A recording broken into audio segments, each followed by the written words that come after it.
రామ్ చరణ్ వాళ్ళ అక్కకి ఒక ఎమోషనల్ గిఫ్ట్ ఇచ్చాడు అంటూ ఇప్పుడు సోషల్ మీడియాలో మాట్లాడుకుంటున్నారు. నార్మల్గానే మెగా ఫ్యామిలీ అంటే అనుబంధాలకు పెట్టింది పేరని మనం అనుకుంటూ ఉంటాం. మరి ఇప్పుడు అంత ఎమోషనల్ అయినటువంటి గిఫ్ట్ ఏమి ఇచ్చాడు అని చెప్పేసి కొంతమంది మాట్లాడుకుంటున్నారు. ఆ గిఫ్ట్ ఏంటి? సో రామ్ చరణ్ గారి సిస్టర్ అయిన సుష్మిత కొనిదల గారు మూవీ ప్రొడ్యూసర్గా స్టార్ట్ అయితే అయ్యారనమాట. గోల్డ్ బాక్స్ ఎంటర్టైన్మెంట్స్ అనే ఒక ప్రొడక్షన్ సంస్థతో ఆవిడైతే వెబ్ సిరీస్లు స్టార్ట్ చేశారు.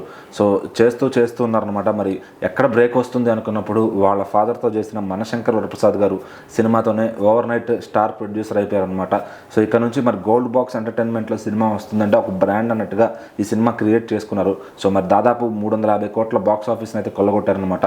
సో మరి ఈ సక్సెస్ని చాలామంది ఫ్యామిలీ మెంబర్స్ అందరితో కూడా ఆవిడ షేర్ చేసుకున్నారు. అలాగే సక్సెస్ ఈవెంట్ పెట్టారు ఫ్యాన్స్ అందరిని పిలిచి. సో ఈ సక్సెస్ రియల్ సక్సెస్ అని చెప్పి చిరంజీవి గారు కూడా ఆవిడ మోటివేట్ చేయడం కానీ, సో తను ఇంత ఎదుగుతుంది అనుకుని ఆయన చెప్పడం కానీ, ఆయన మాటల్లో ఆ గర్వం అయితే కనపడుతుంది అనమాట.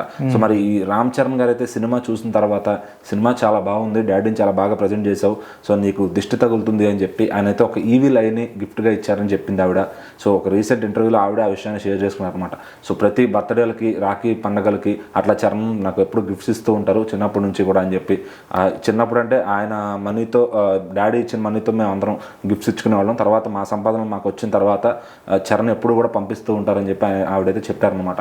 సో ఇంకా దీన్ని బట్టి ఆ వీడియోని షేర్ చేసుకుంటూ ఫ్యాన్స్ అయితే సో ఇంత కేర్ తీసుకుంటారా సిస్టర్స్కి అని చెప్పి అందరూ, అంటే ఎక్కువ ఎప్పుడప్పుడు ఫోటోలు వదులుతూ ఉంటారు కానీ సో ఇంత వాళ్ళ ఫ్యామిలీ బాండింగ్ అనేది ఎవరికి బయటికి తెలియదు కదా. సో వాళ్ళు ఇంత బాగా ఉంటారని చెప్పి ఫ్యాన్స్ అందరూ కూడా ఆ వీడియోని, ఆ మాటల్ని షేర్ చేసుకుంటున్నారు అనమాట.